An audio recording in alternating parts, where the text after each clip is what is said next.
agora você está ao vivo. Uhul! Cadê o filtro aqui? Olá! Olá, pessoas!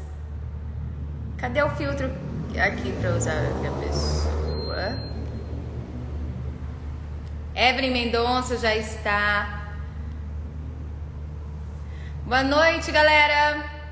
Vamos fazer uma entrevista super bacana aqui através do Instagram da Rádio Hora. Vai entrando para ter gente para dar boa noite, porque nós vamos entrevistar o Leonardo Gonçalves. Oi, Rafa. O pastor também participando aqui. Roana, Renata.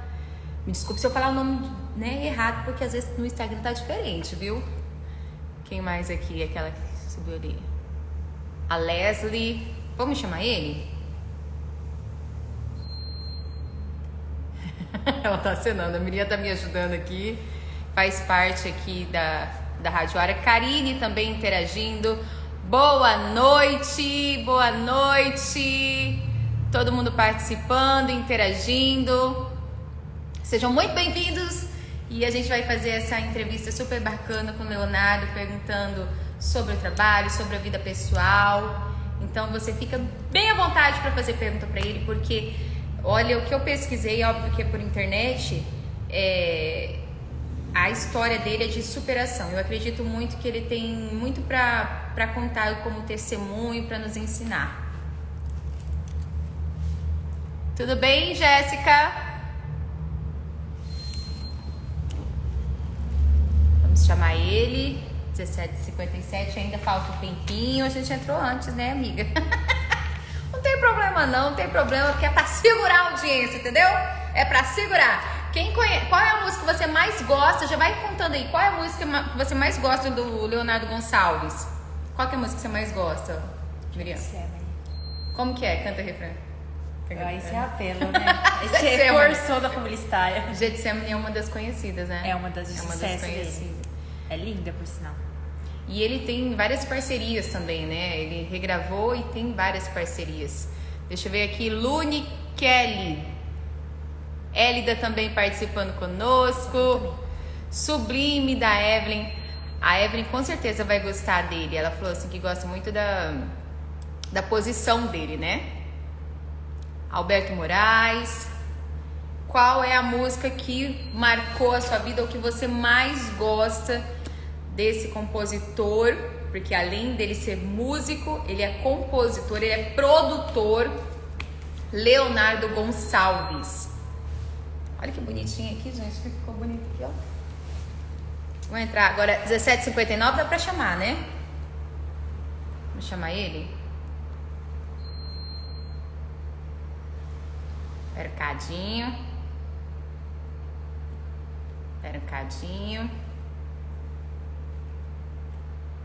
Cadê você, meu filho? Aquela foto da tapeceiro?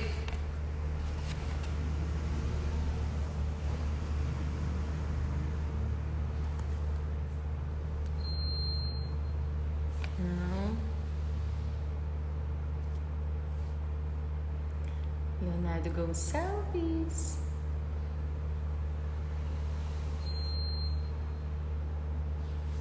Só um cadinho, gente. Vai colocando aqui a música preferida. E se você sentir a vontade também, aliás, é pra você sentir a vontade, porque aqui nós estamos na Rádio da Família e você faz parte da família, de fazer perguntas pra ele, né? Ele se sente bem à vontade de falar em relação a todos os setores, assim nós acreditamos, da vida dele. Então, você pode fazer perguntas aqui e conforme a gente vai conversando, a gente vai... Vamos ver se ele vai respondendo, tá? Leonardo.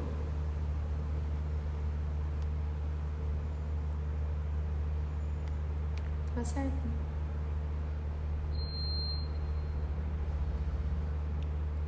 Cadê você, homem?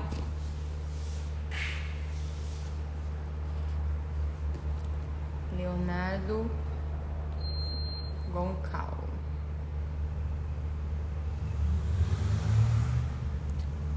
Vivian participando também.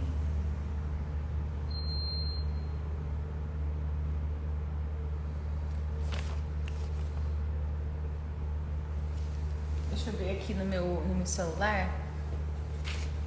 Uhul! Vou pedir pra ele chamar aqui, porque... A gente não tá conseguindo chamar ele. Deixa eu só ver se é esse problema aqui, ó, Miriam. Porque às vezes não tá...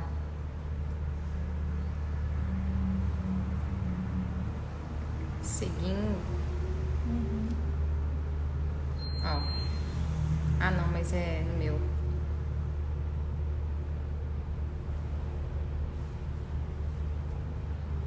Boa noite. Ó, o Leonardo. Ele já entrou aqui na live. Leonardo, tem como você me chamar? Cheguei. É você que a gente vai falar.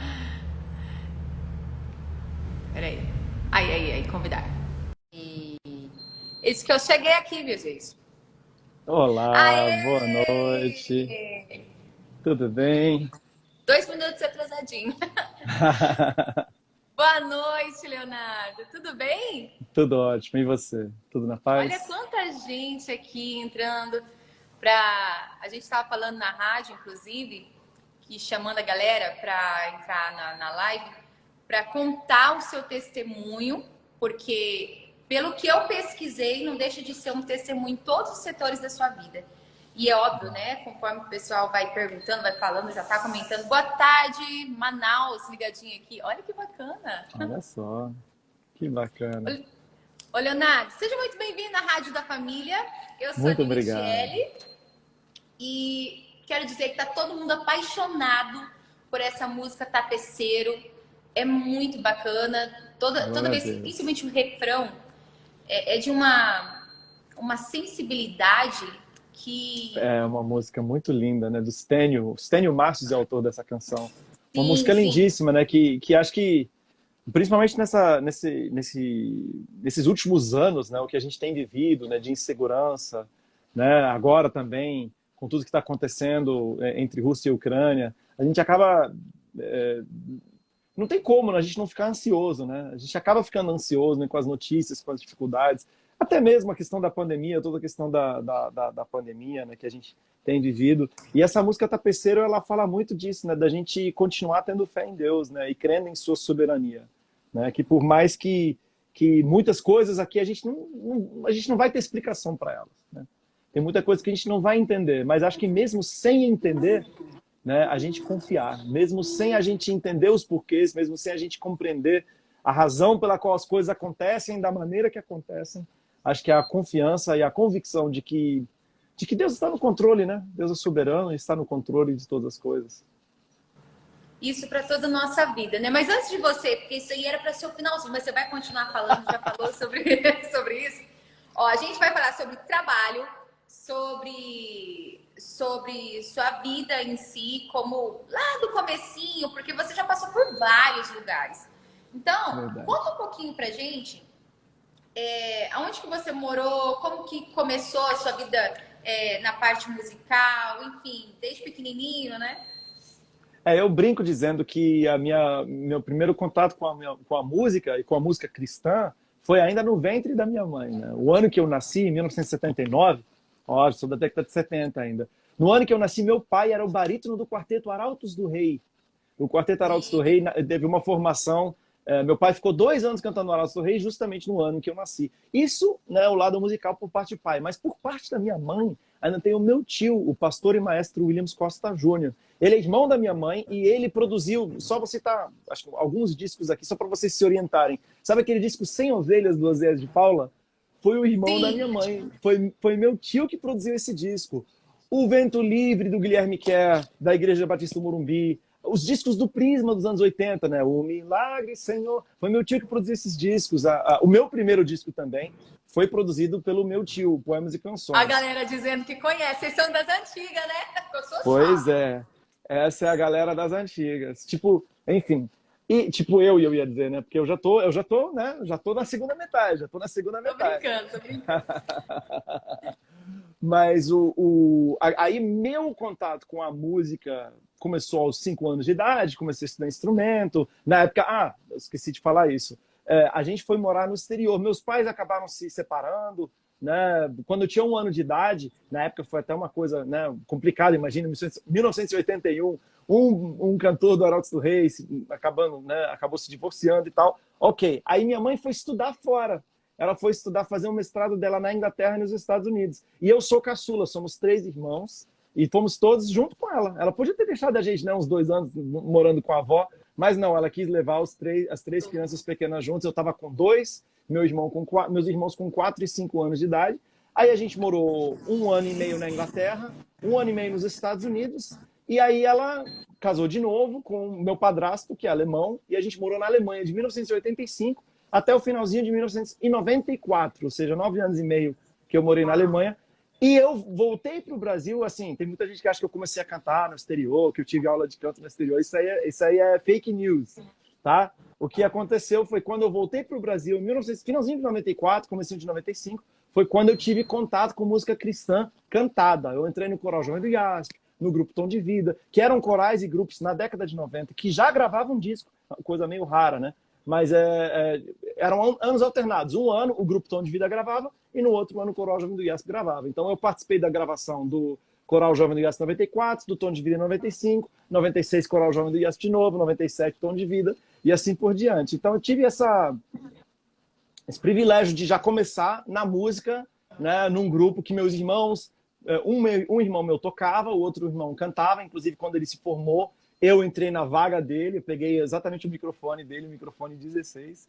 Enfim, eu entrei nesse negócio de gravação, eu peguei todas as fases de gravação. A primeira vez que eu entrei para gravar, ainda a gente gravava com fita analógica, isso em 1994. Eu peguei o Haddad, gravei o Poemas e Canções, eu gravei em Haddad, mas finalizei já em Pro Tools, e aí a gente entrou na era digital. Peguei ainda a época do vinil, peguei a época do CD, peguei a época da transição para o iTunes e agora a época de streaming, né? Você pegou a época que não tinha muito isso, né? A tecnologia não era tão avançada, digamos assim, pra gente. E agora você faz parte de tudo isso. Mas o que eu quero te perguntar é que mesmo você morando longe, nessa parte ainda que você era pequeno, que você mudou de um país, né? Você ainda tinha contato, obviamente, você tinha essa conexão com o seu pai, principalmente com a música. Tinha, mas assim, na verdade, assim, a gente precisa lembrar que é uma época que não existia internet, né? Então eu saí do Brasil com 2 anos de idade, eu só voltei ao Brasil com 7, né? Então eu, na verdade, conheci o meu pai biológico com 7 anos de idade, assim, que eu tenho memórias dele. Claro que eu conheci ele antes, a gente conviveu antes da gente ir embora, mas assim, eu até tenho memórias antes dos 2 anos de idade, mas eu não tenho. Mas realmente eu fui conhecer meu pai em 87, quando a gente veio visitar o Brasil. E na época também, a gente, claro, mandava cartinha de aniversário, recebia também. Nessa época ainda a gente. Ligação internacional era uma coisa assim absurda de caro. Então, o que se fazia? A gente gravava fita. A gente gravava fita cassete falando sozinho e mandava fita cassete, recebia fita cassete, colocando os papos em dia, porque realmente ligação era uma coisa assim, só para um caso muito extremo, né? de uma urgência muito, muito extrema. Era mais a base da carta e das fitinhas. E aí, você já foi conhecer, então, o seu pai através aos 7 anos, mas ficava naquele sistema, assim, mais difícil como era, né?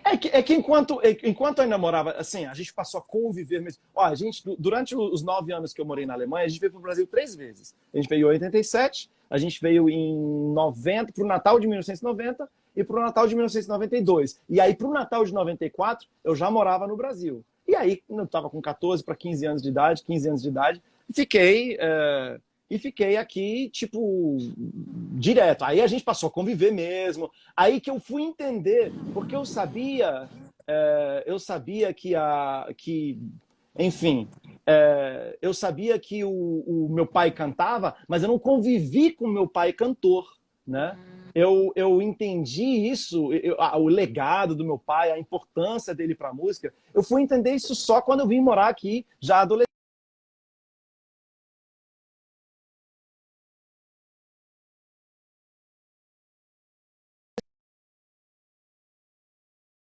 Ele canta. Deu um programa novo. Fui eu que travei ou foi você que travou? Eu que travei aqui, mas aí já destravou.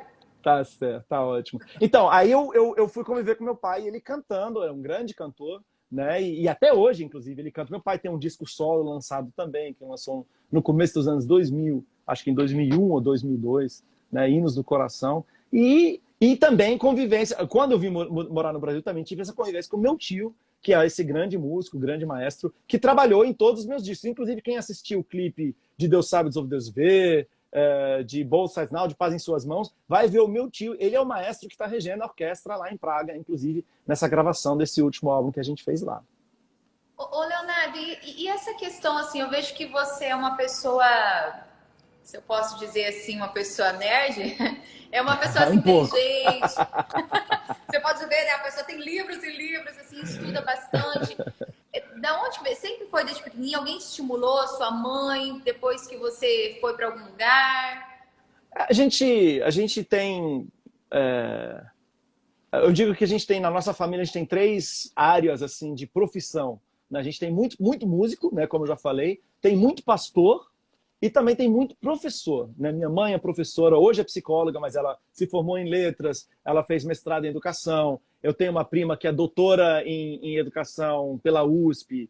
O meu padrasto, ele tem 2 graduações, 2 mestrados, um doutorado e um pós-doutorado. Então, assim, eu venho de uma família realmente bastante privilegiada no sentido de investir em estudo. Ensinar na educação. Eu tenho um irmão também que é... Eu tenho um irmão que é... Ó, somos 3, né? O meu irmão mais velho é pastor e músico. Né? Pastor, a profissão. Músico é o hobby. O irmão do meio, ele é professor. Tem dupla formação, tem 2 faculdades, educação e matemática. E eu, né, que fiz letras, sou formado em letras e atuo profissionalmente na área da música. Né? Meu irmão mais velho também está no doutorado, enfim. Minha avó meio que começou com esse negócio de estudo. Minha avó, ela nasceu, ela era da periferia de Olinda. Pobre, nasceu na favela mesmo. Mas foi a educação que resgatou ela. Foi a escola, inclusive a educação adventista, a educação cristã, que ela terminou o supletivo já depois de casada, fez uma graduação em educação, ela foi educadora, ela tem 2 livros que ela publicou, foi professora universitária a vida inteira. Quais são os livros da sua avó? Faz muito, ela dançou na década de 90, eu não lembro agora os nomes dos livros da minha avó, olha que vergonha que eu tô passando. Eu não lembro agora dos nomes, mas ela lançou, mas é na área de família, de aconselhamento familiar e tal, que é essa área que ela sempre trabalhou. Fez palestras no mundo inteiro, na Austrália, no Canadá, na Europa. Ela foi até uma coisa não muito comum, né, para a geração dela, da minha avó, ela que nasceu em 1938. Então, ela foi diretora de colégio adventista, né, como mulher na década de 50, 60, 70. Isso era uma raridade, né? Olha só que bacana. Então, a parte dessa questão de estudo veio a partir da sua avó, depois de casada, né? E ela enfrentando... Ela casou nova, assim... né? Na época, ela casou com 17 anos, né? Nessa época, se casava muito cedo. O meu avô era vendedor de livros, ele vendia aquelas enciclopédias para advogados no Nordeste, viajava, né? Aquele pessoa que viaja 1 mês, 2 meses, vendendo os livros, aí volta para casa. Né? E ela teve a oportunidade, depois de casada, de estudar. Né? E realmente a educação fez toda a diferença. Isso na família da minha mãe, né? Na família do meu padrasto, então, a questão do estudo, né? Que é uma família alemã, já há 10 gerações eles iam para a faculdade. Imagina, no século XVIII a família dele já ia para a universidade, família de médicos. Ele, inclusive, engraçado, ele é, entre milhões de aspas, a ovelha negra da família, porque ele foi fazer teologia. Ele foi pastor, né, muito tempo da vida dele, grande parte da vida dele, mas da família dele todo mundo é médico, inclusive tem um monte de primo médico lá na Alemanha e tal, mas ele foi para a área das ciências humanas, né? Foi fazer teologia e história, exatamente, ele se formou em história e teologia. Na sua vida em particular, não teve um momento onde você parou e falou, eu vou viver, eu vou fazer letras e vou viver disso, ou eu vou viver de música, né? Porque a gente sabe que muitas pessoas são chamadas, né, através da música, só que não conseguem ainda se sustentar com a música. Você não teve esse momento? Você sempre se sustentou com a música? Não, com certeza não. É até bom você fazer essa pergunta. o meu desejo era seguir a carreira acadêmica. O que eu sempre quis foi fazer letras e dar aula de literatura. A música entrou para mim mais tarde. Isso já com 11 anos de idade, 10, 11 anos de idade. Eu já tinha decidido que eu queria fazer isso da minha vida.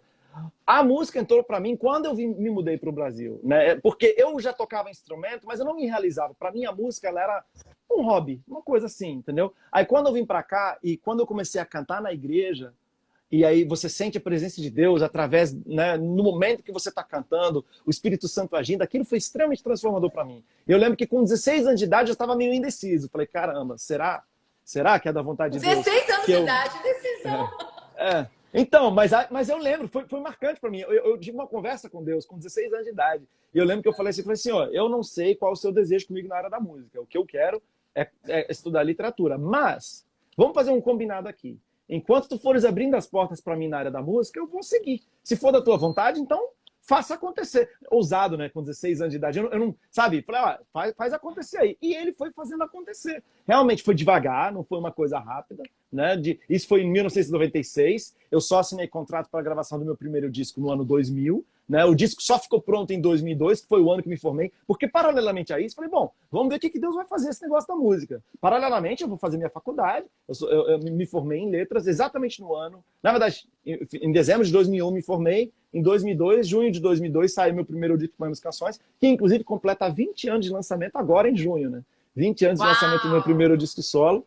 E aí, quando o disco ficou pronto, eu tinha essa mesma preocupação que você mencionou, que era, será que eu vou conseguir? Porque assim, eu, né, com as oportunidades que eu tive, né, de ter morado em vários países, de falar, né, pelo menos 3 línguas, né, e mais uns quebrados, ser formado numa boa universidade, me formei em letras na Unicamp, eu tinha um caminho já traçado para entrar nessas escolas bilíngues, né, escola americana, tem umas escolas alemãs em São Paulo, que eu estava me informando a respeito de como entrar e tal. Mas eu lembro, aí eu fiz um segundo combinado com Deus. Falei assim, aconteceu o negócio de gravar um disco, eu vou me jogar nisso aí. Eu tinha 22 anos, né, quando o meu disco ficou pronto. Aí eu falei assim, vou dar uns 2 anos aí para Deus me mostrar que tem como eu viver disso aí. Uns 2 anos. Aí depois de 2 anos, foi até engraçado. Depois de 2 anos eu não estava conseguindo viver ainda. Estava morando na casa dos meus pais. Eu estava fazendo muita apresentação. Quantos anos mas você não tinha? 22 quando o disco ficou pronto, com 24 anos de idade, quando terminaram os 2 anos, né, combinados, não tinha a mínima condição de viver disso. Né? Eu estava ainda morando na casa dos meus pais. Eu fiz esse experimento também justamente porque eu era jovem, estava morando na casa dos meus pais, tinha uma estrutura para me acolher. E aí, quando eu decidi que eu ia voltar para a minha profissão e tal, aí eu recebi uma resposta de Deus. Né, de que era para eu continuar, que era para eu persistir. Aí persisti mais uns... Olha, eu só comecei a conseguir me sustentar através da música quando eu lancei o segundo disco, Viver e Cantar, em 2007. Então, de 2002 a 2007, passei assim... Que foi o lançamento Ele Vive, né? O que tinha a música Ele Vive. Viver e Cantar é o nome do disco e que tem a música Ele Vive. Eu só a partir do lançamento do segundo disco eu conseguia começar, assim, pagar as contas né, só através da música. Antes disso, o que ajudava? De vez em quando eu recebia convites para cantar, porque assim, a gente, né, nessa época, não tinha esse negócio de cobrar cachê. Né? A gente vendia cota de CDs. Né? Então eu lembro, a minha cota de CDs até 2007 ela era de 50 CDs. 50 CDs, eu comprava os 50 CDs na gravadora a R$11 e vendia a R$15, ou seja, uma margem de R$4.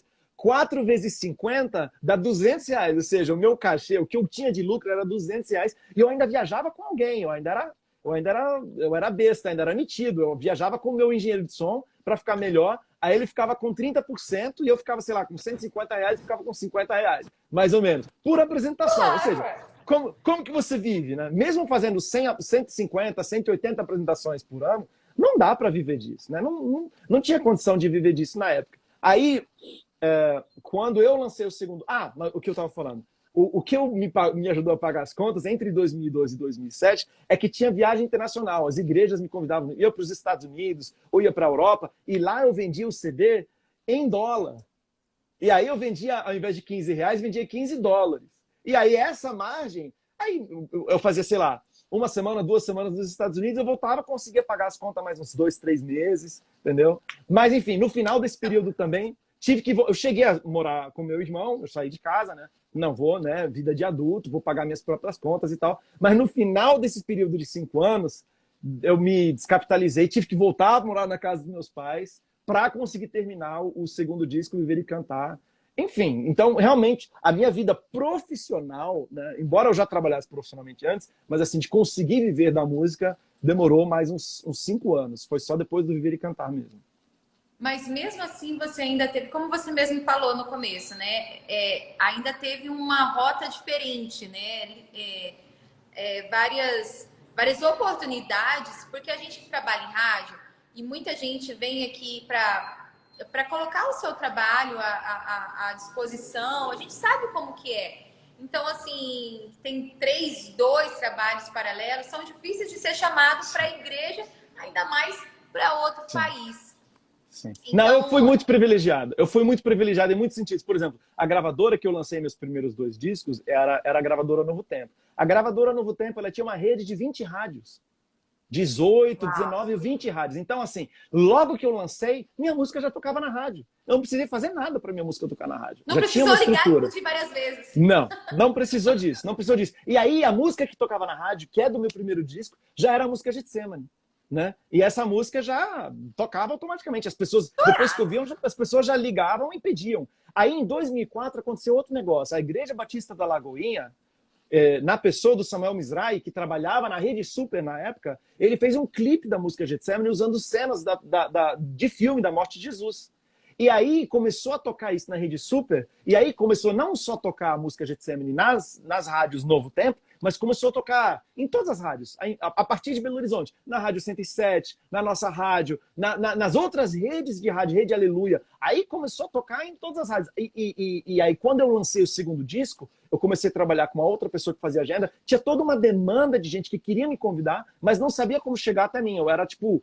inclusive, nessa época, a maioria das pessoas tinha o meu CD, o pirata. Não tinha nem o CD original, porque era difícil de encontrar o CD original, porque a distribuição não era assim tão boa. Não era fácil como é hoje, que você coloca nas plataformas digitais e qualquer um acha suas músicas originais, né? Tinha todo esse negócio de enviar para as lojas tinham que saber onde pedir, com quem comprar, e assim por diante. Então, assim... eu, sem sombra de dúvidas, e assim, mesmo dentro da minha denominação, quando eu lancei meu primeiro disco, a minha primeira tiragem acabou em um dia. Por quê? Porque eu já vinha cantando no grupo Tom de Vida, já vinha cantando no Coral Jovem do IASP. Então, dentro da minha denominação, eu já era conhecido. Antes de lançar o meu segundo disco, eu já tinha cantado em 24 dos 26 estados. Por quê? Porque a Igreja Adventista, na época, ainda era um pouco mais à parte, né? Hoje está um pouco mais integrada, mas assim, as vias de comunicação dentro da minha denominação funcionavam muito bem. E eu recebi convite para todos os estados, porque justamente por causa dessa estrutura de rádios Novo Tempo e assim por diante. Então, sem sombra de dúvidas, né, o meu pedido ousado e maluco dos 16 anos de idade, Deus foi abrindo portas, e eu sou muito privilegiado. Assim, não estou dizendo que foi fácil, mas muitas das outras coisas que as outras pessoas precisaram batalhar, eu não precisei ir atrás de gravadora, a gravadora veio atrás de mim, né? Eu não precisei ir atrás... É nessa questão que eu estou falando, de você ser privilegiado, sim, porém, como você falou aí, a questão de 16 anos você ser ousado e acreditar, né, que você ia fazer a vontade dele cantando, porque eu tenho convicção que em determinados momentos você pensou, e aí, Deus? E agora? Ah, sim. Com certeza, com certeza. E o que te fez continuar foi essa promessa de Deus para você abrindo as portas? O que foi? Ou teve algum acontecimento? Na verdade, teve o acontecimento, a chave para mim foi depois daquele período que eu falei de 2 anos, né? Que eu dei, mais uma vez, na minha ousadia maluca, né? De moleque de 22 anos de idade, eu dei um ultimato para Deus de 2 anos para ele me mostrar que daria para viver disso, tá? Né? Falei assim, ó, te dou 2 anos da minha vida aí. No final desses 2 anos, nenhuma chance de eu viver da música, nenhuma chance. Assim, na verdade, eu fui mais ousado, não é só de eu viver, mas de eu viver da música e poder criar uma família, né? Porque eu sempre tive esse sonho, né? De ser pai, de criar uma família, etc, etc. Depois de 2 anos, nada. Aí eu cheguei a conversar com o rapaz que fazia a minha agenda, falei assim, ó, o que tiver de agenda a gente cumpre, mas não agenda mais nada não. Acabou, foi-se, tentamos, não deu certo, bora seguir com a vida, pegar meu diploma, bater nas escolas, né, conseguir minha vida. Aí teve uma apresentação, em específico, foi uma apresentação no NASP São Paulo, que é uma igreja muito grande, fica na zona sul de São Paulo. E era um evento de fim de ano, um monte de cantor ia participar e eu ia cantar 3 músicas. E eu já estava desgostoso, estava triste, tá? Não vou dizer que eu não estava triste, fiquei triste. Falei assim, bom, vou parar, não deu certo, né? Tava com o coração pesaroso. E aí eu cantei uma música que nem era do meu repertório, cantei uma música de uma amiga minha que estava lá, cantamos um dueto.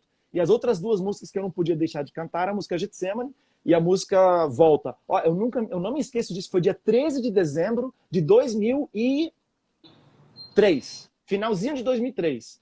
13 de dezembro de 2003, exatamente. Para não errar a data aqui. E aí eu lembro que eu cantei Getsemane e foi assim uma coisa... E eu lembro, pensando assim, bom, é uma das últimas vezes que você vai cantar a música Getsemane, então entrega tudo, faz tudo aí, o que der para fazer. E foi muito impactante, porque realmente a minha entrega na hora de cantar foi diferente, né? Foi uma coisa meio que de despedida. E aí quando começou a música Volta, né, era uma igreja grande, cabia umas 3.000 pessoas mais ou menos, umas 2.500 sentadas, mas tinha mais de 500 pessoas, talvez tivesse mais de 1.000 pessoas em pé. A igreja estava realmente abarrotada, porque era um evento... que não era por minha causa, porque tinha um monte de cantor, era um evento grande mesmo. E aí... Não era por sua causa. Não era não. Eu não tinha nem 2 anos de lançamento de disco. Era um evento mesmo grande, organizado pela igreja ali da região e tal. E aí quando começou a música Volta, aconteceu um negócio que daquele jeito nunca tinha acontecido. O povo começou a cantar junto.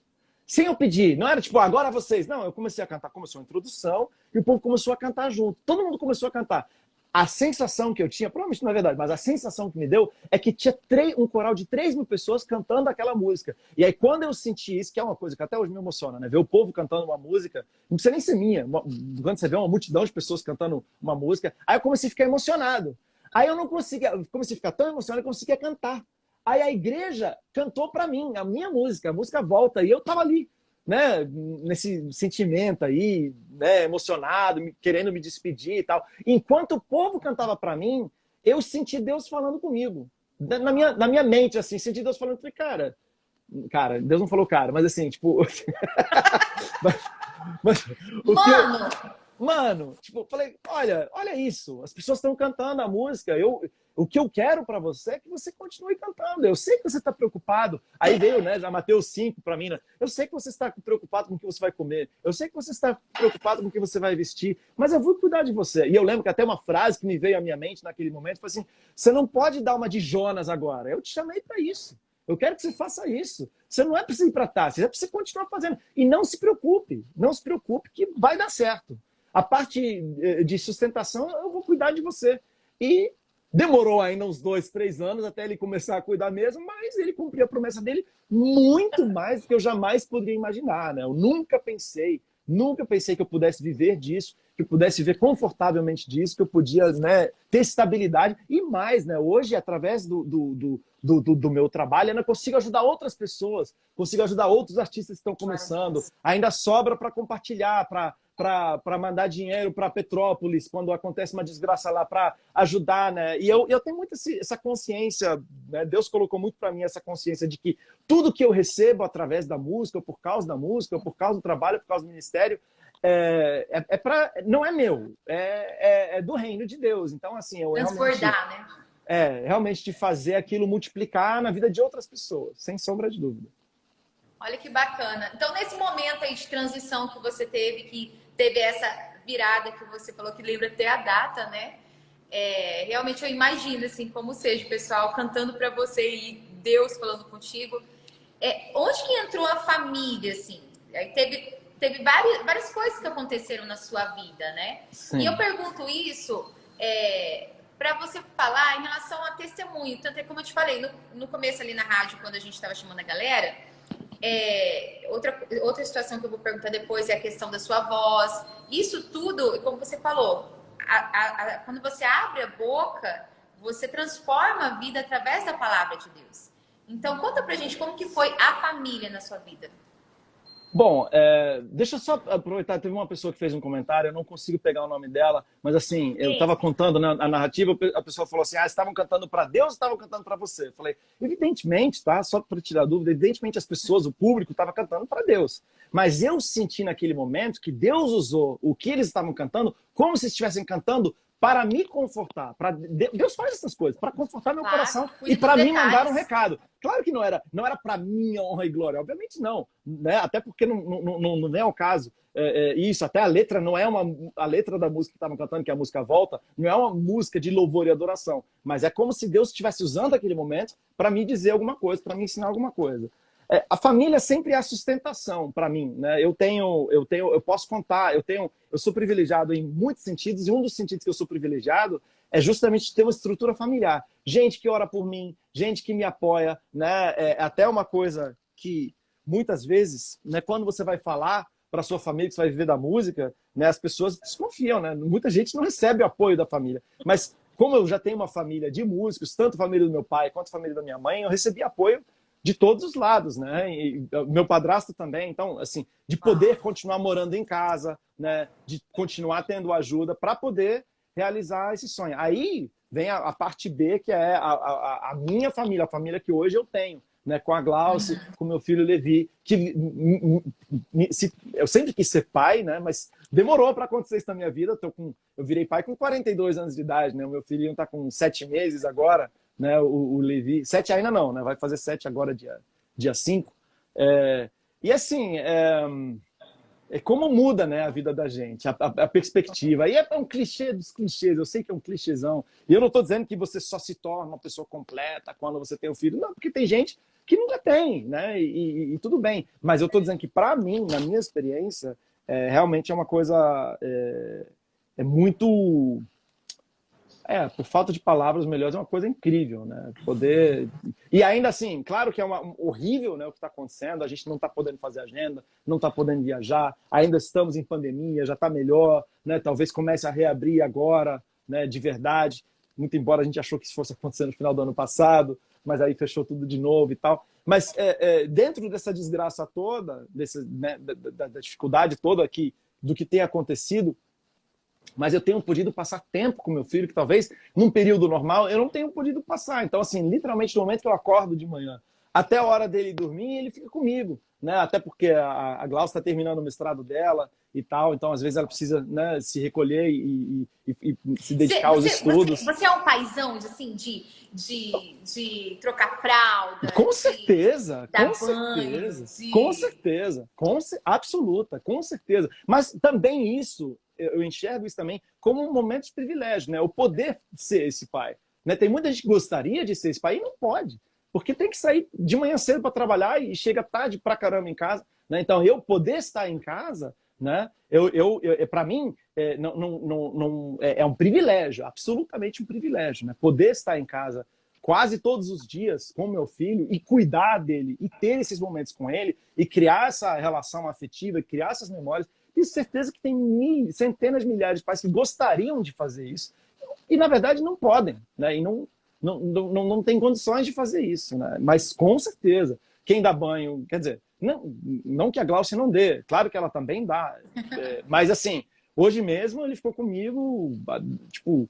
Fiquei entretendo ele, coloco ele para dar soneca. Aí a gente fez a introdução alimentar, né? Então ele come. Hoje ele provou couve-flor pela primeira vez. Mamão, depois no jantar, aí mamão e manga. E assim, eu entendo, muitos pais não têm tempo, né, de fazer. Então, a gente tem toda essa coisa da descoberta, dele pegar com as mãos. Demora muito mais, né? Ele comer, ele mesmo pegar a colherzinha e tal, porque ele pega, ele erra e cai, tem que pegar e lavar e continua.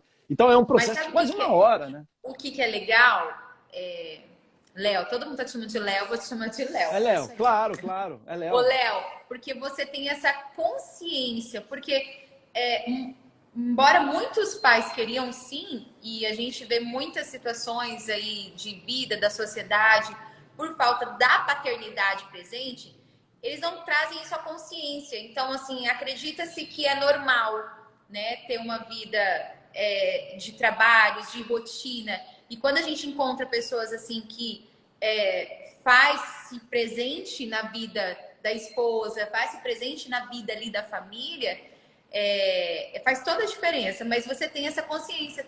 Tem pai, tem homens que não tem essa noção, né?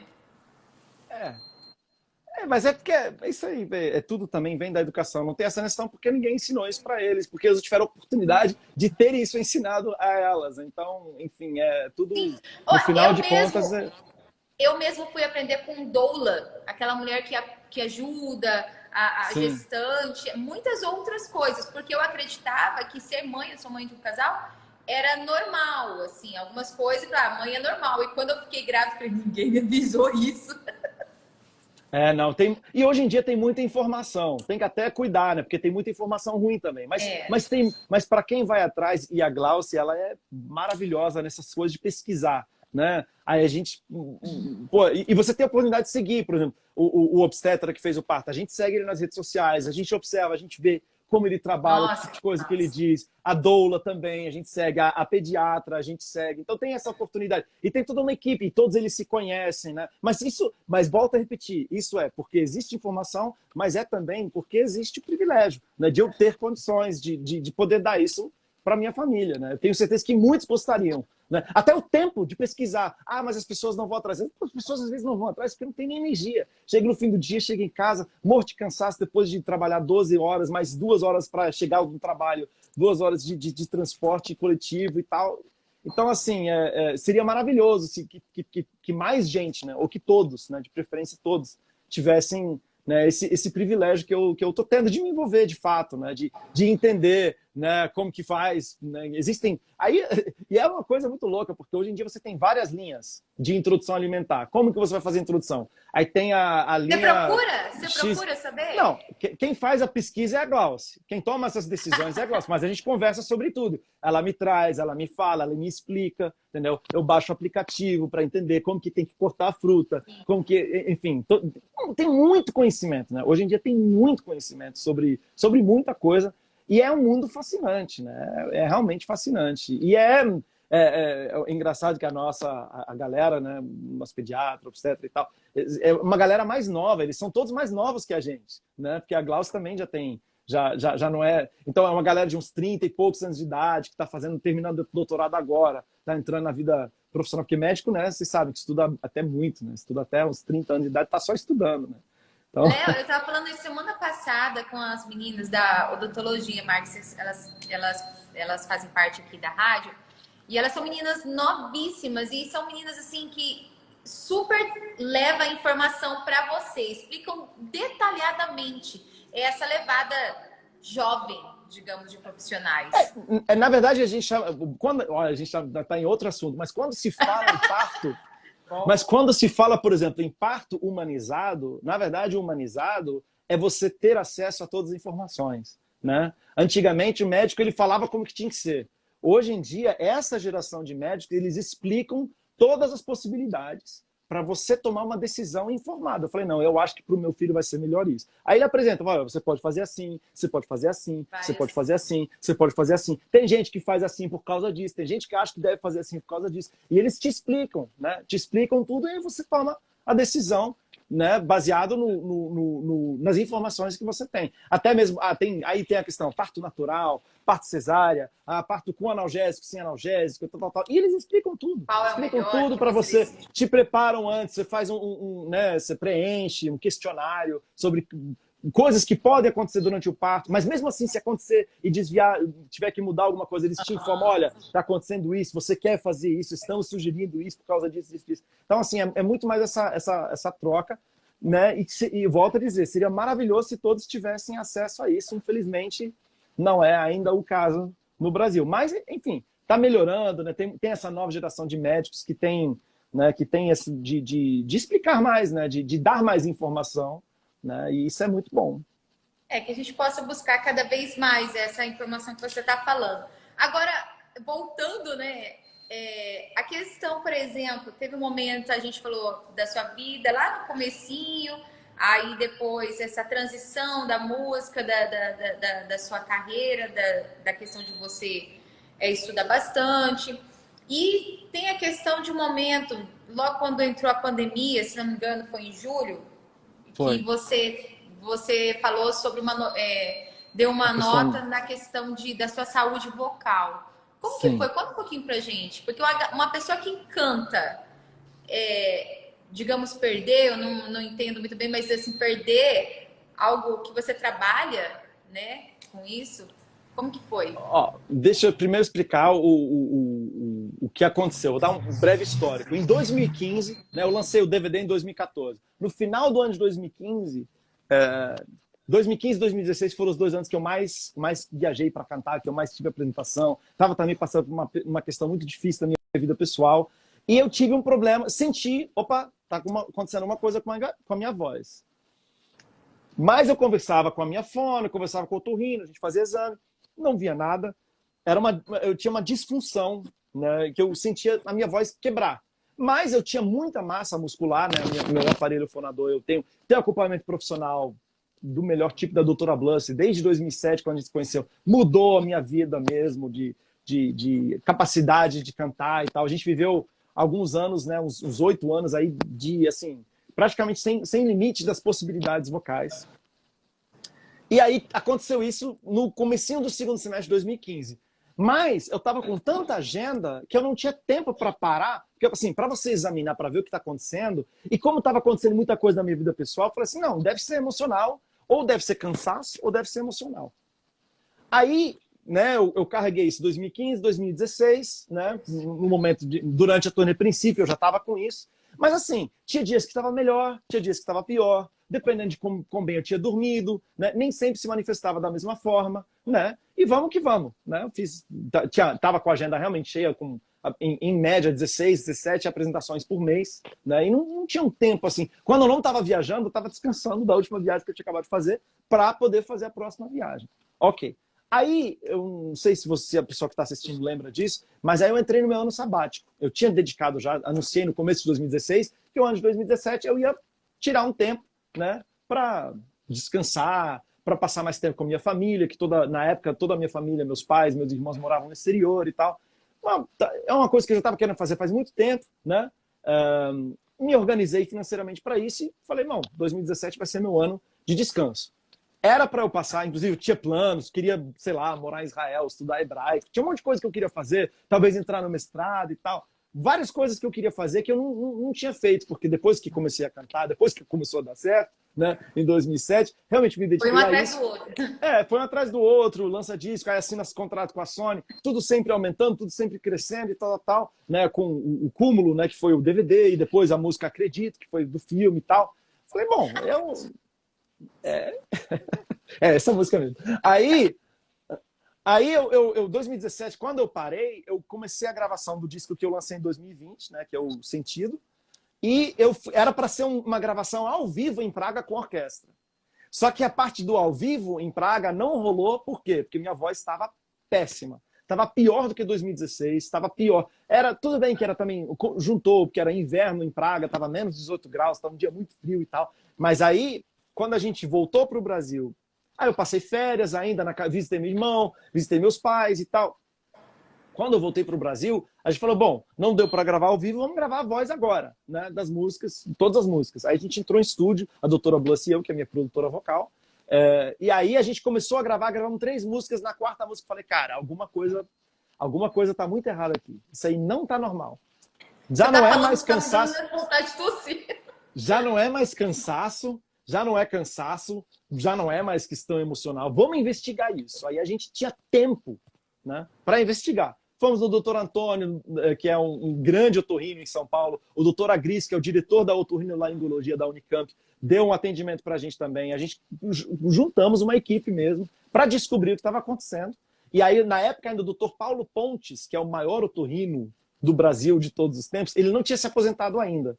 E ele também participou, e ele que deu o diagnóstico. Falou, ó, isso aqui é paresia. A doutora Bluss que descobriu, né? Ela descobriu e falou para os médicos, levou a hipótese, eles assistiram juntos, né? A minha laringoscopia, estava fazendo laringoscopia toda hora. E aí falaram assim, olha, a princípio, o diagnóstico está certo, vamos ver qual é o músculo que está com a paresia. Aí tem uma série de termos técnicos e tal. No final de contas, é a minha prega vocal mesmo, que se chama tireoaritenoide, tá? O nome da prega vocal, o nome técnico é o tireoaritenoide, é um músculozinho bem pequenininho, né, que é a própria prega vocal. Ele, à esquerda, é o que está com paresia. Paresia significa que paresia é ao meio do caminho entre a paralisia, e o normal. O normal tem um nervo que funciona perfeitamente. Na paralisia, o nervo morre e aí não tem mais comunicação entre o sistema nervoso central, o cérebro, etc., e o músculo, certo? A paresia é quando o nervo está danificado. Aí, grande pergunta, mas isso é porque ele fazia muito agudo, isso é porque ele estava fazendo muita agenda. Não, não tem nada a ver com isso. Não existe, a ciência ainda não sabe exatamente por que a paresia acontece. Em 100% dos casos, existem duas hipóteses. Um é o trauma, você sofreu um acidente de carro, de moto, alguma coisa, e danificar o nervo. Ou pode ser uma questão viral, pode ser um vírus, entendeu? A gente não sabe qual das... Quer dizer, a gente sabe que não foi um acidente, então, por eliminação, a única outra hipótese de eu ter contraído a paresia foi uma questão viral. Mas por que justamente nesse músculo, tem tantos músculos no corpo que poderiam ter dado paresia? Aí talvez tenha a ver com o fato, né, da minha musculatura, do meu aparelho fonador ser bastante desenvolvido pela minha atividade vocal, né, ter bastante irrigação. É um músculo que eu uso muito, né? Então, quando baixou a minha resistência lá pelos idos de 2015, provavelmente um vírus atacou e danificou o meu nervo da prega vocal esquerda. Tá. Qual é o problema disso? O problema é que a gente tem que trabalhar em equilíbrio. A gente tem que trabalhar... vou até mostrar as mãozinhas aqui. Para cantar do jeito que eu canto, se um músculo tiver de um jeito e o outro de outro jeito, é a mesma coisa que você ter um joelho de um jeito e um joelho de outro jeito. E ter que correr rápido. Não vai dar certo, entendeu? E como aí tem a ver com o meu jeito de cantar, minhas características vocais, né, o refinamento do acabamento, fica muito difícil de você manter. Mas em 2017, a doutora Bluss e a gente começou a trabalhar um jeito de eu continuar cantando mesmo assim. Porque esse é o grande lance. A descrição que os médicos me deram é como se eu fosse um atleta de alta performance, sei lá, um atleta olímpico, que agora está com um problema em uma das pernas. Entendeu? E aí não consegue mais correr. Só que tem um detalhe, a arte não é igual ao atletismo, né? Não quando a gente canta, né, o importante não é quantas notas você consegue fazer por minuto, qual nota aguda, o que importa, existe como eu não cantar do jeito que eu cantava e ainda assim Deus me usar para tocar a vida das pessoas, certo? Então a gente começou a correr atrás disso, de mudar meu jeito de cantar. A primeira luta foi de terminar o disco, né, que a gente tinha um compromisso com a gravadora, um disco que já tinha começado, e foi muito difícil de terminar porque a gente planejou o disco sem saber do diagnóstico, né? Mas agora a gente está já numa fase de trabalhar a minha voz de novo, já sentimos melhora, bastante melhora, né, com um procedimento também que a gente... Para quem tiver mais curiosidade, pode entrar no meu canal do YouTube, tem o meu testemunho da Live Solidária que você mencionou, mas teve uma live também que a gente fez no dia 16 de abril do ano passado, 2021, que foi a doutora Bluss, o doutor Agrício, o doutor Antônio e eu. E aí a gente vai falar dos procedimentos que a gente fez e tem feito para melhorar a minha performance vocal. E a gente tem a expectativa, né, com muita dedicação, com muita oração e com uma equipe médica fantástica de, daqui a pouco, não ser mais perceptível. O problema não vai embora, tá? Não tem cura, a não ser que Deus queira curar, aí já é uma coisa de Deus, né? Mas humanamente não existe como reverter a situação, tá? Mas a gente está trabalhando para adaptar a minha voz de tal forma que seja algo que não incomode mais, pelo menos quem estiver ouvindo. A mim sempre vai incomodar, né? Porque eu lembro a facilidade que eu tinha, e eu tinha, de fato, muita facilidade. Agora eu não tenho mais tanta facilidade, agora eu tenho que trabalhar 10 vezes mais para tentar compensar a não facilidade que eu tenho hoje. Mas o mais bacana é que, pelo percurso da sua vida que você contou, é que sempre momentos, e como faz parte da nossa vida, né? Que a gente está em altos, em baixos, ou em aquele momento que você não sabe o que fazer, parece que Deus não está te respondendo, digamos assim, você sempre buscou soluções. Então, nisso agora, quantas pessoas, né, que estão passando por situações, até às vezes, talvez não seja o mesmo, mas algum problema na voz, ou em alguma coisa que a pessoa trabalhe, né? Então, o bacana é que você não desistiu, buscou recursos, né? Fez live. Passa o YouTube certinho para a galera tá entrando lá. Só, se você colocar meu nome no YouTube, Leonardo Gonçalves, já vai aparecer meu canal oficial, que é o que tá com o azulzinho. Se colocar meu nome, vai achar também. É que tem esse negócio de verificado. Aí eu tenho que até agradecer a gravadora, né? Todas as minhas redes sociais, todos os meus canais são todos verificados, porque não sou eu quem faz isso, é a gravadora que faz isso, né? Então, tá tudo verificadinho, é só colocar o nome que Se tiver o azulzinho do verificado, sou eu, senão é fake. Mas isso também... É claro que tem muito trabalho por detrás, né? Uma equipe, não só eu, mas a Bluss, os médicos que estão cuidando do meu caso, tem muita gente trabalhando, mas também tem essa possibilidade de trabalhar, né? Eu pude parar um ano, eu pude investigar, eu tive acesso aos melhores médicos e eu estou tendo acesso aos melhores profissionais que estão me ajudando. Então, eu cheguei a pensar, em 2017, quando eu tive diagnóstico, falei, bom, eu combinei com Deus que eu ia cantar enquanto fosse da vontade dele. Se está acontecendo isso, talvez não seja a vontade dele, mas eu cantar, né? Pô, até a resposta de oração, entrei no mestrado, vou estudar, vou voltar para a minha vida de antes, minha vida de letras, né? De professor de literatura, que é, né, como eu falei no começo, que é o que eu queria fazer. Mas aí falei assim, ó, mas vamos tentar um ano, né? Vou dar um ano para Deus me provar que é isso. Porque assim, às vezes a gente tem uma impressão, né, que o Espírito Santo coloca na nossa mente, mas nem sempre a gente tem razão. Eu não sei, na Bíblia tem um episódio do Natan. Lembra quando Davi... Quando Davi perguntou para Natan, o profeta Natanael, não é Natanael, o profeta Natan. Davi perguntou para ele, eu tô com um projeto assim de construir um templo para o Senhor. Aí o Natan falou assim, não, vai, o Senhor é contigo, manda ver. Aí Natan saiu da presença de Davi e aí Deus incomodou ele. Falou assim, Natan, quem mandou você falar que era para Davi construir o templo? Não fui eu que disse isso, não. Aí o Natan, né, eu estou traduzindo aqui livremente. Aí Natan falou, mas Deus, não é óbvio?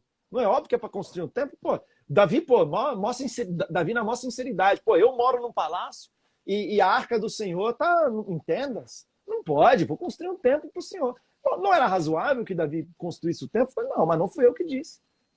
Quem vai construir o templo não é ele. Quem vai construir o templo é o filho dele, é o Salomão, assim.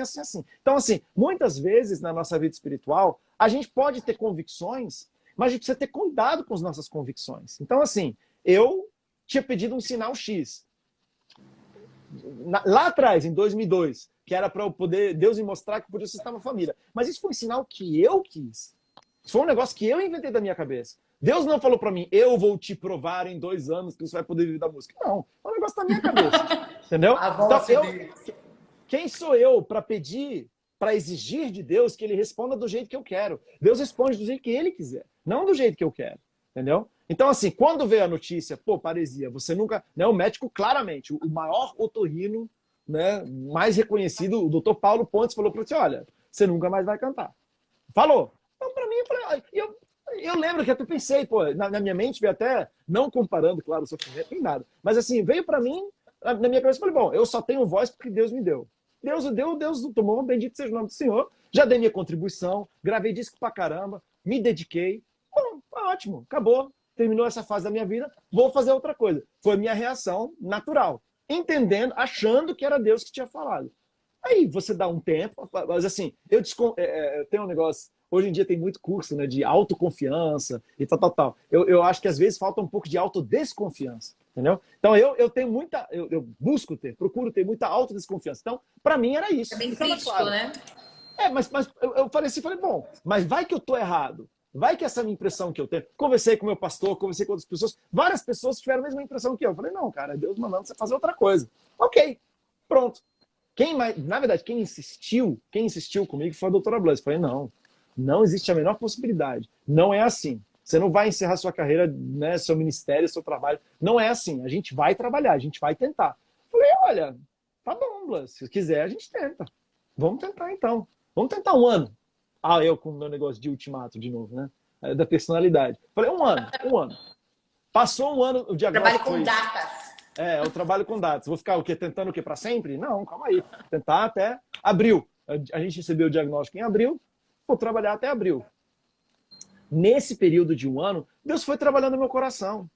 E foi mostrando para mim também que esse negócio, eu só vou cantar se eu puder cantar bem. Se eu puder fazer nota aguda, se puder fazer melisma. Também é vaidade. Eu tenho que cantar se Deus quiser que eu cante. E se Deus quiser que eu cante feio, eu não estou exagerando, tá? Mas se Deus quiser que eu cante feio, eu vou cantar feio, mas vou cantar para Deus, entendeu? Vou dar o meu melhor, vou sempre buscar fazer o melhor, a minha parte, tal. Mas assim, essa visão, esse ideal estético que eu tinha, vocal, também sabe, pra quê? Entendeu? Eu sempre achava que era para glorificar a Deus. Eu quero dar o melhor, porque por isso eu estou dando glória a Deus. E não deixa de ser verdade. Mas eu senti realmente, né, com o tempo, que Deus me respondeu. Eu falei, não, continua cantando aí.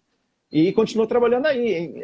Enfim, talvez, sei lá, sem querer criar analogias, tá? Eu não, quando eu citei Jó, não é porque eu me coloco no lugar de Jó. Eu vou citar Paulo agora, não é porque eu me coloco no lugar de Paulo, mas porque a gente extrai, a gente aprende as lições, né, da palavra de Deus, né? Na minha Óbvio, a opinião, Bíblia é da pra palavra de isso, Deus. né? A Bíblia é para isso. Então, talvez essa minha paresia de prega vocal seja meu espinho na carne, entendeu?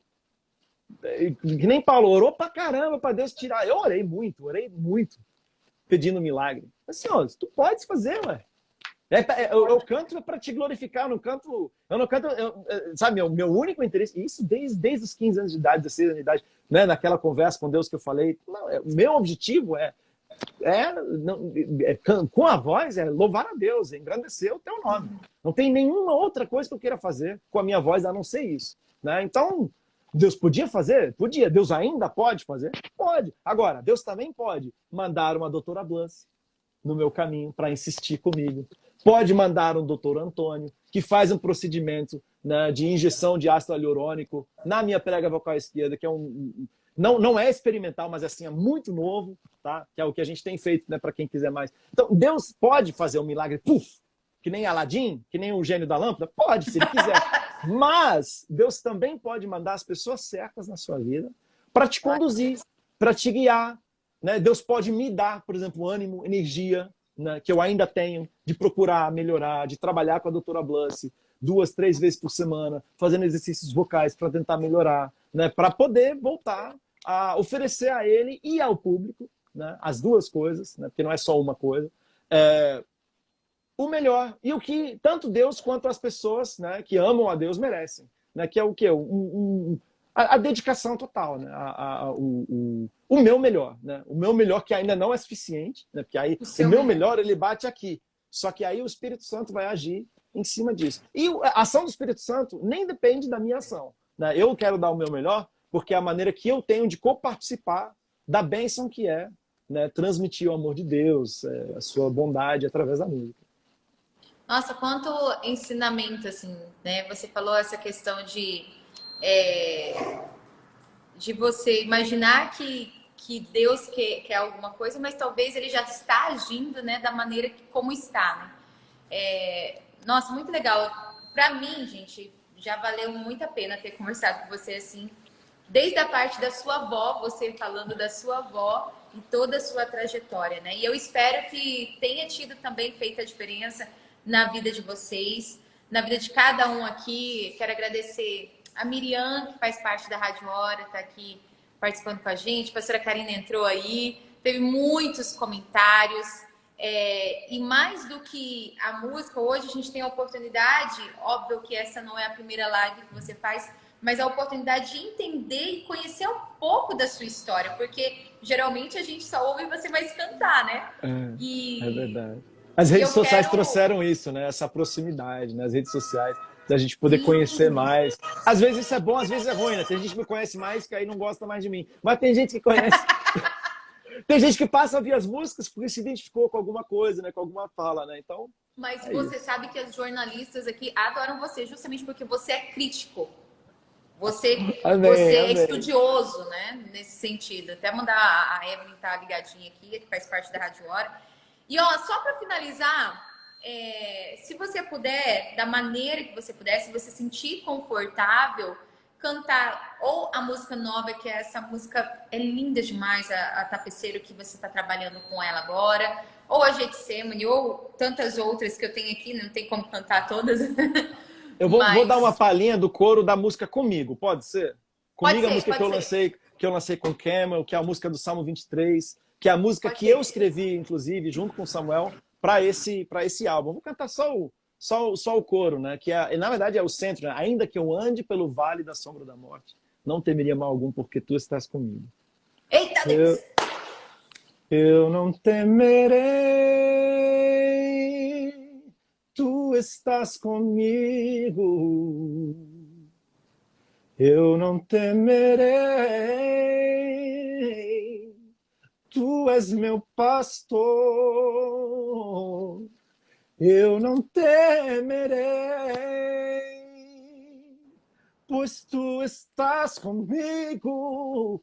Oh, se tu estás comigo, tu és meu pastor. Amém. É o nosso pastor, o nosso pai. Que Deus te abençoe imensamente, te dando consciência, sabedoria, discernimento.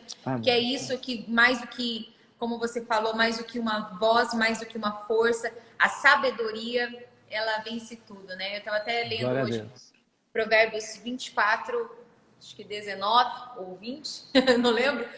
E estava falando justamente sobre isso, que na guerra você precisa de muito mais conselheiros, você precisa de muito mais sabedoria para vencer uma guerra do que a própria força. E eu vejo muita sabedoria nas coisas que você fala. Deus abençoe seu filhote, sua esposa. Obrigado. Você serve para ser fotógrafo, meu amor, porque aquelas fotos são maravilhosas. Obrigado, viu? Deus abençoe vocês também da Rádio Hora. Muito obrigado pelo tempo, pelo espaço também de falar um pouquinho mais a respeito de coisas que são muito caras ao meu coração. E a todos vocês que assistiram, muito obrigado também pela presença de vocês. Deus abençoe. Então, bora seguir aí cada vez mais.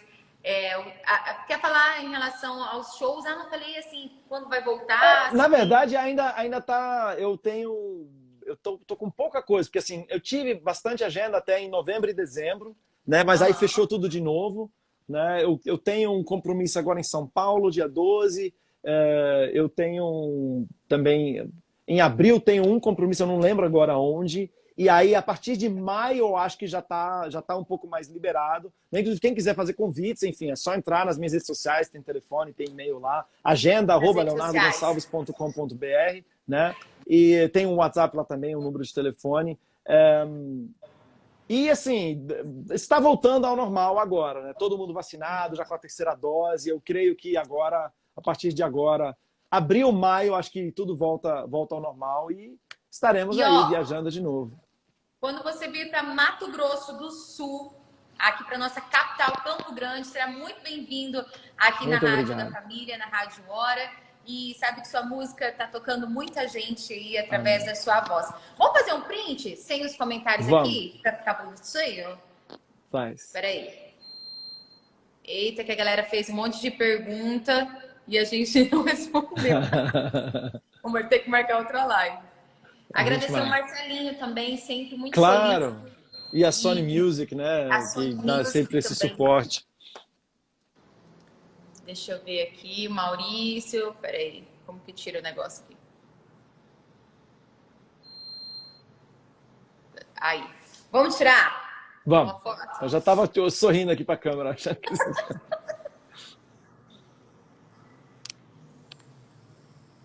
Ai, que legal.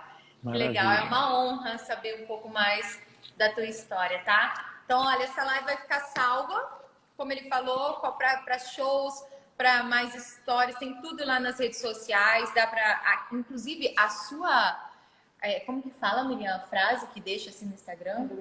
A biografia, gente, é show de bola. A Jazz mesmo adorou, assim. É um manifesto, né? É um manifesto. É um manifesto. Ai, meu Deus, tem que tomar, né? Então tá bom. Mas a gente marca outra. A gente marca outra. Anotem as perguntas aí que a gente marca outra aí qualquer dia. Tá bom? Só boa. Fazer outras perguntas. Gente, então é isso. Vamos terminar a live? Vamos. Um beijão mais uma vez. Obrigado por tudo. Deus abençoe vocês. Amém. Deus abençoe toda a sua família. Tchau. Tchau. É isso aí, gente. Agora fechar aqui. Vamos fechar. Todo mundo sintonizado. Sigam aí a Rádio Hora, a Rádio da Família. Com certeza vai ter mais lives, aí você acompanha aqui pelo Instagram, tá bom? Eu vou indo. Para quem não me conhece, entrou agora, eu sou a Denitiele. E será um prazer sempre estar conversando com você e toda a equipe da Rádio Hora. Deus abençoe sua noite. Tchau! A parceira Karina, tchau!